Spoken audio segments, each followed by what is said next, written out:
Indonesia.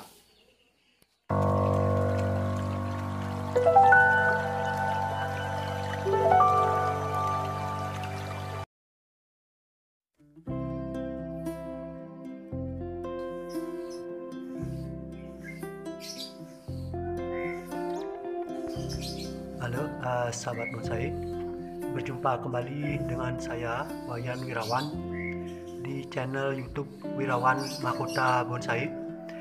Pada edisi kali ini kembali saya akan melakukan penggarapan pada sebuah bonsai, yaitu pada bonsai asam Jawa milik dari Pak Gede Tamo yang beralamat di Banjar Kukuh, Margo.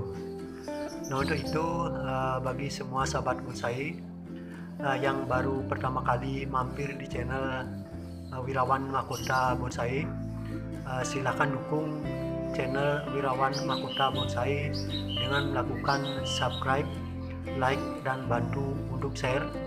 Dan jangan lupa nyalakan loncengnya apabila saya mengupload video-video terbaru, ya sahabat bonsai tidak ketinggalan.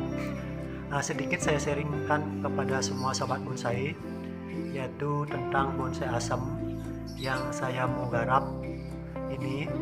Nah, dari awal saya sudah pernah melakukan penggarapan atau penyempurnaan pada bonsai ini, yaitu kurang lebih 3 bulan yang lalu.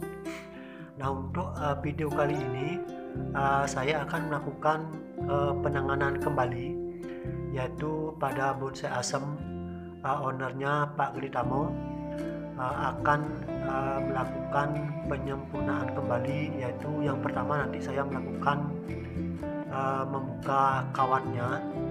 Nah, karena melihat kawatnya sudah sedikit menggigit. Nah, untuk itu juga dari ownernya menginginkan untuk mengganti kawat, yaitu pakai kawat hitam, nah, supaya lebih menarik katanya. Nah, untuk sahabat bonsai sedikit saya sharingkan kembali. Nah, untuk asam yang sahabat lihat, asam ini untuk perawatannya sudah cukup lama.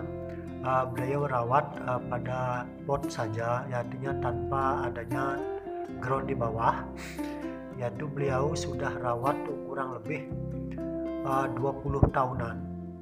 Nah, itu prosesnya hanya di dalam pot. Nah, seperti yang sahabat lihat. Nah, kalau kita melihat dari penampilan daripada asam Jawa, yaitu dengan buahnya sangat lebat. Nah, karena memang melihat dari pohonnya sudah cukup tua. Nah, terus untuk style yang dimiliki oleh asam Jawa ini, nah seperti yang sudah pernah saya sampaikan, yaitu asam Jawa itu memiliki style slanting dengan gerakan batang yang lumayan ekstrim. Nah, untuk bagi sahabat bonsai, silahkan nanti ikuti video-video saya sampai selesai. Selamat mengikuti.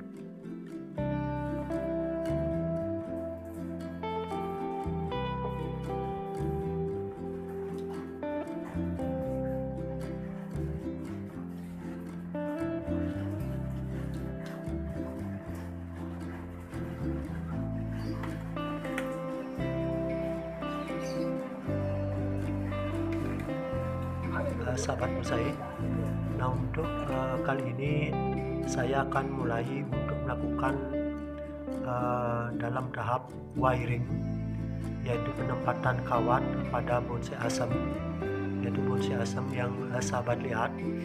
Nah, dengan adanya buah yang sangat lebat, kita diperlukan ya sedikit berhati-hati di dalam untuk memasang kawat supaya buah daripada bonsai asam tersebut tidaklah jatuh.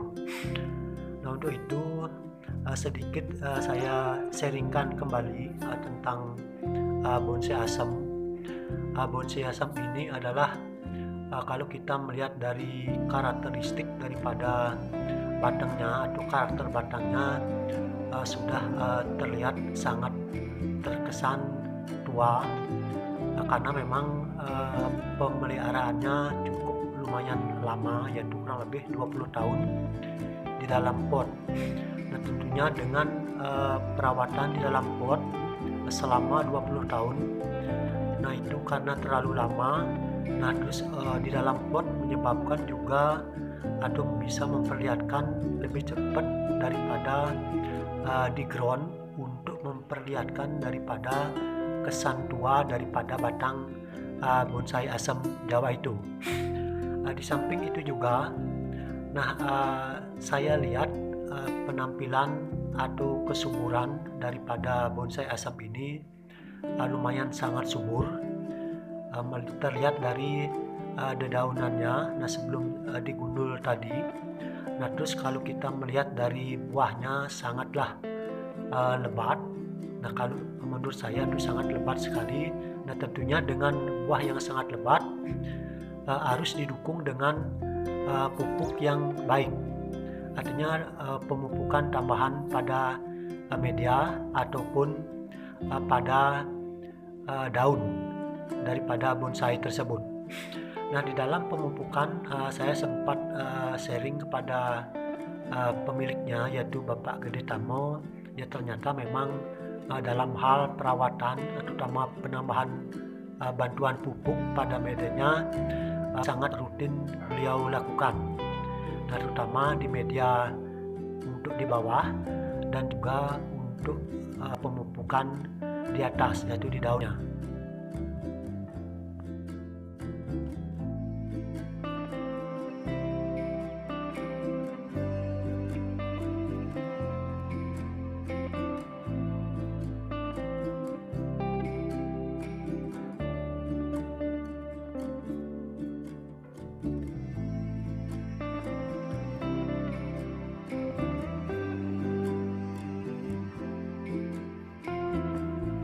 Sahabat bonsai, di dalam kita memasang kawat pada bonsai atau wiring, ada beberapa hal yang perlu kita perhatikan.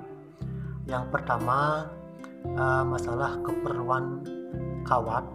Artinya kawat yang kita pasang pada bonsai itu disesuaikan dengan besarnya batang daripada pohon bonsai tersebut. Nah, di samping itu juga di dalam kita memasang kawat ada beberapa hal yang perlu kita perhatikan. Yang pertama, kalau kita memasang kawat pada cabang pohon tersebut, tentunya kita harus kaitkan kawat itu ke dalam batang. Nah, tujuannya supaya kawat yang kita pasang atau cabang yang kita pasang kawat itu tidak goyang, artinya bisa menahan. Nah, terus kalau kita masang kawat pada anak cabang, kawat itu kita kaitkan ke cabangnya. Nah, tujuannya sama, yaitu untuk bisa menahan dan cabang-cabang yang kita kawat itu tidaklah goyang. Artinya tetap dia sesuai dengan yang kita arahkan. Nah, itu beberapa hal yang perlu sahabat perhatikan di dalam kita memasang kawat. Nah, terutama kita memasang kawat supaya tidaklah terlalu besar, artinya kebesaran kawat daripada cabang. Nah, itu kita hindari, harus kita sesuaikan. Kalau saya biasanya memasang kawat itu besar daripada kawat itu maksimal setengah daripada besarnya cabang atau anak cabang yang kita kawati. Artinya masih lebih besar cabang atau batang yang kita kawati daripada kawatnya. Nah, itu beberapa hal yang perlu sahabat perhatikan.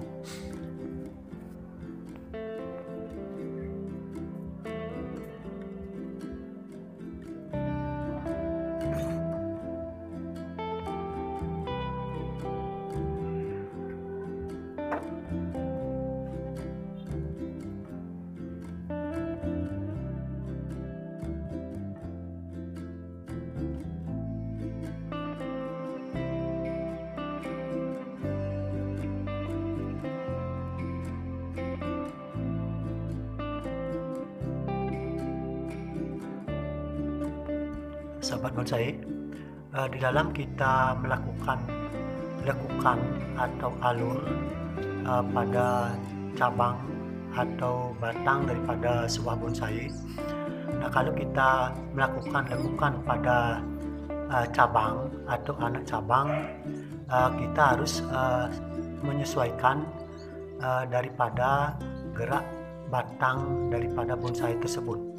Nah, suatu contoh misalkan gerak batangnya terlalu ekstrim, nah kita tinggal mengikuti daripada gerakan batang yang ekstrim itu.